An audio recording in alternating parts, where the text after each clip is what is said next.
اللہ تعالیٰ نے قرآن مجید میں ارشاد فرمایا ہے کہ حل جزاء الاحسان الا الاحسان، فرمایا کیا ہے احسان کا بدلہ سوائے احسان کے، نیکی کا بدلہ صرف نیکی ہے۔ دنیا میں جو لوگ خیر کے کام کریں گے تو اللہ تعالیٰ انہیں دنیا میں بھی خیر عطا فرمائے گا اور قیامت میں بھی خیر ہی عطا فرمائے گا، اور جو لوگ دنیا کے اندر شر کریں گے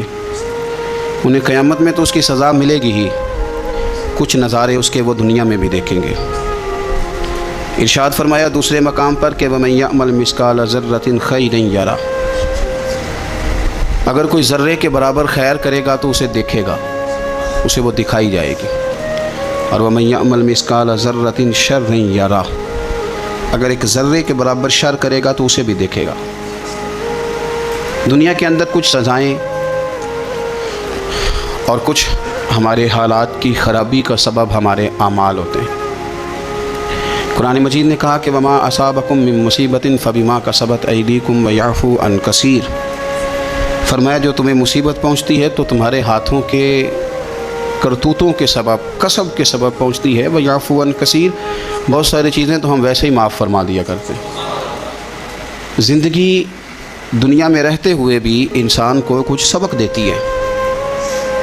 اگر آپ فصل زمین میں بوئیں تو چاول کا بیج بوئیں گے تو وہاں چاول اگے گا، گندم نہیں اگے گی، اور اگر آپ کاشت گندم کریں گے تو گندم ہی وہاں سے اگے گی، وہاں سے چاول اگ سکتا نہیں۔ یہ نہیں ہو سکتا کہ آپ زندگی میں لوگوں کو تکلیفیں دیں اور خود آپ آرام سے سو جائیں، یہ ہو نہیں سکتا، یہ ممکن نہیں۔ دو جملوں میں میرے نبی پاک صلی اللہ علیہ وسلم نے ہمیں بات سمجھا دی ہے۔ اللہ کے رسول صلی اللہ علیہ وسلم نے فرمایا کہ تم اللہ کے بندوں پہ رحم کرو، اللہ تمہارے اوپر رحم فرمائے گا، لیکن بندوں کے بارے میں بندوں کا رویہ سخت ہو، اس کا لہجہ رب کریم کے بندوں کے بارے میں تلخ ہو، اس کے دل میں رحم کے، کرم کے میٹھے جذبات ہی نہ سرے سے ہوں، اور وہ کہے کہ میرے بارے میں نرمی کی جائے، تو یہ ہو نہیں سکتا، یہ ممکن نہیں ہے۔ ہم کیا کرتے ہیں؟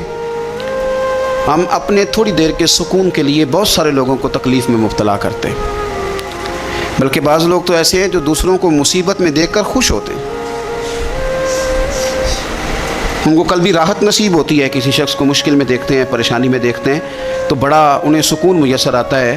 اور میں نے دیکھا ہے کہ بغلے بجاتے ہیں اور وہ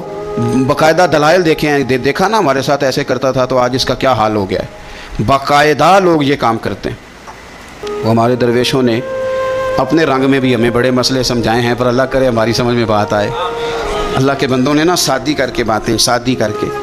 اور نرم کر کے اور ہمارے مزاج اور طبیعت کے مطابق ہمارے ذہنوں میں اتارنے کی کوشش کی ہے، اگر ہماری سمجھ میں آئے۔ دیکھیں نا درویش کیا کہتے ہیں دشمن مرے تو خوشی نہ کریے،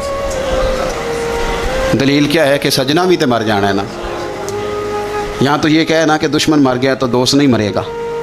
تو کس طرح سادہ کر کے اور عام فہم کر کے اور ذہن کے قریب جا کے بات سمجھاتے ہیں۔ کہتے ہیں کس بات کا چاؤ کر رہا ہے تو، دشمن مرے خوشی نہ کریے، وہ پائیا سجنا بھی مر جانا ہے، دیگر تے دن آیا محمد اوڑک نو ڈوب جانا ہے۔ یہ تو کس چکر میں تو پڑا ہوا ہے؟ ترمذی شریف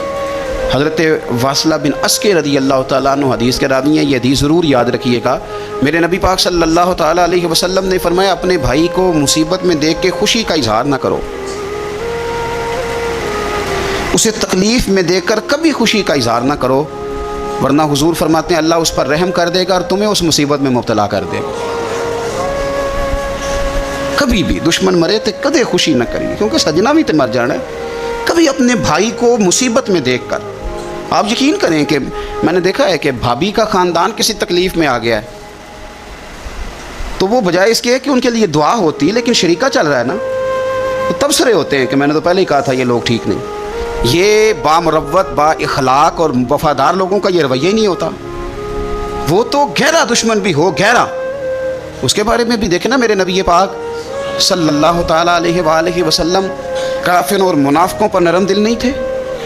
ان کے بارے میں بھی حضور دعائیں کرتے تھے کہ اللہ انہیں خیر کی توفیق عطا فرما۔ تو کبھی بھی کسی کے بارے میں اس طرح کا رویہ اختیار نہ کریں، ورنہ وہ وقت دور نہیں کہ جب آپ اسی طرح کا ہمارا معاملہ عیب تلاش کرنے کا ہے۔ میں کس طرح کھول کے آپ کو یہ بات عرض کروں